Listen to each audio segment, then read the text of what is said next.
Court ने 2006 में जो बॉम्ब ब्लास्ट, ट्रेन ब्लास्ट हुए थे बॉम्बे में, उसमें जो 11 आरोपी थे उनकी निर्दोष मुक्तता की थी, उनको टोटली बाइज्जत बरी किया था। तो वो जजमेंट के खिलाफ इमीडिएटली महाराष्ट्र सरकार सुप्रीम कोर्ट आई, उन्होंने अर्जेंट लिस्टिंग की मांग की। परसों जस्टिस गवई ने इसकी अर्जेंट लिस्टिंग की मांग मान्य की और आज वो मैटर जस्टिस सुंदरेश इनके सामने था। इसमें राज्य सरकार, महाराष्ट्र सरकार को सफलता मिली है। इस आदेश को सुप्रीम कोर्ट ने स्थगित किया है। ये क्यों स्थगित किया है? महाराष्ट्र सरकार का कहना था ये आदेश दूसरे मक्कों का आरोपी और कथित आतंकवादी इस्तेमाल कर सकते हैं। तो सुप्रीम कोर्ट ने कहा कि जो 11 लोग अब बाहर है जेल से, वो बाहर ही रहेंगे, उनको नोटिस इश्यू की जाएगी, उनका रिप्लाई, रिजॉइंडर वगैरह सब होगा और बाद में सुप्रीम कोर्ट इसमें एक तो बॉम्बे हाई कोर्ट का जो डिसीजन है वो अपहोल्ड कर सकती है या फिर उसको पलटा सकती है। लेकिन अभी की इम्पोर्टेंट खबर यही है कि महाराष्ट्र गवर्नमेंट को स्थगिति मिली है। लार्जर पिक्चर देखते हुए ये बहुत इम्पोर्टेंट है। हालांकि वो 11 लोग बाहर रहेंगे, वो मुद्दा इतना बड़ा नहीं है, लेकिन दूसरे आरोपी इसका इस्तेमाल ना करें इस जजमेंट का, इसलिए ये स्थगिति मिलना बहुत जरूरी था। और महाराष्ट्र सरकार को बॉम्बे हाईकोर्ट ने जो ट्रेन ब्लास्ट में जो डिसीजन दिया था अभी कुछ दिन पहले, उसके ऊपर स्थगिति मिली है। सुप्रीम कोर्ट ने जजमेंट पर स्टे दिया है कि ये जजमेंट किसी और दूसरे केस में इस्तेमाल नहीं किया जाएगा। इससे हमको कोई फर्क नहीं पड़ता है। और जो लोग अभी रिहा हुए हैं उनकी रिहाई को उसने बाकी रखा है कि ये लोग बाहर ही रहेंगे। अब सुप्रीम कोर्ट में केस चलेगा, नोटिस आएगा, उसके बाद हमारे वकील भी उसमें खड़े होंगे इंशाल्लाह। हाँ, तो इस तरह से जब अब खबर आई कि स्टे दे दिया है तो लोगों को लगा कि उस गलत फहमी पैदा हो रही है लोगों में कि जजमेंट पर स्टे दे दिया है और अब ये जो लोग रिहा हुए हैं इनकी दोबारा गिरफ्तारी होगी। ऐसा नहीं है, इनकी रिहाई हो गई है, अब इनकी गिरफ्तारी नहीं होगी।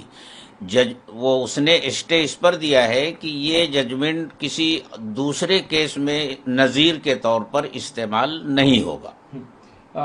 जब ये हाई कोर्ट की तरफ से फैसला आया, जमीयतुल उलमा भी इसी मामले में लीगल एड हेल्प कर रहे थे उनको, लोगों का क्या रिएक्शन आया आप लोगों की तरफ से? और बाकी ये पूरा फैसला जिस तरह से जमीयतुल उलमा ने मदद की, तो किस तरह से लोगों का रिएक्शन आया, क्या कहना चाहिए? लेकिन ये इनकी मदद करने में जमीयत उलमा ही थी, इसके अलावा कोई और दूसरी तंजीम नहीं थी।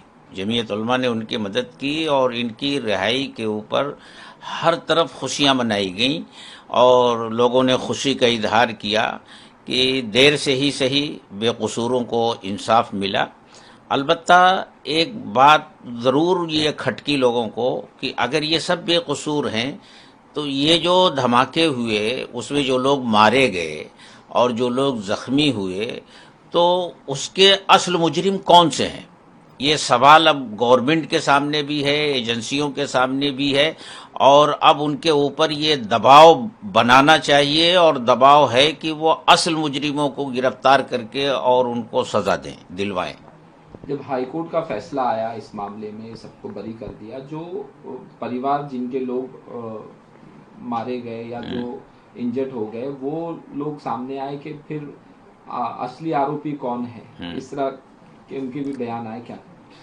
देखिए, उनके बयान आए, असल में इसमें हुआ क्या, इन लोगों की जब गिरफ्तारी हुई तो मीडिया ट्रायल कुछ इस तरह हुआ और एजेंसियों ने कुछ इस तरह के बयानात दिए कि उन लोगों को ये यकीन हो गया कि असल मुजरिम यही हैं। और अब तक उनके जहन में ये बात थी कि असल मुजरिम ये हैं। जब ये हाई कोर्ट का फैसला आया तो वो ये समझे कि असल मुजरिमों को हाई कोर्ट ने छोड़ दिया, जबकि बात ये नहीं है। हाई कोर्ट ने कहा कि असल मुजरिम ये नहीं है, असल मुजरिम कुछ और लोग हैं जो अभी आज़ाद घूम रहे हैं। अब उनकी गिरफ्तारी होनी चाहिए और उनको करार वाकई सजा देनी चाहिए।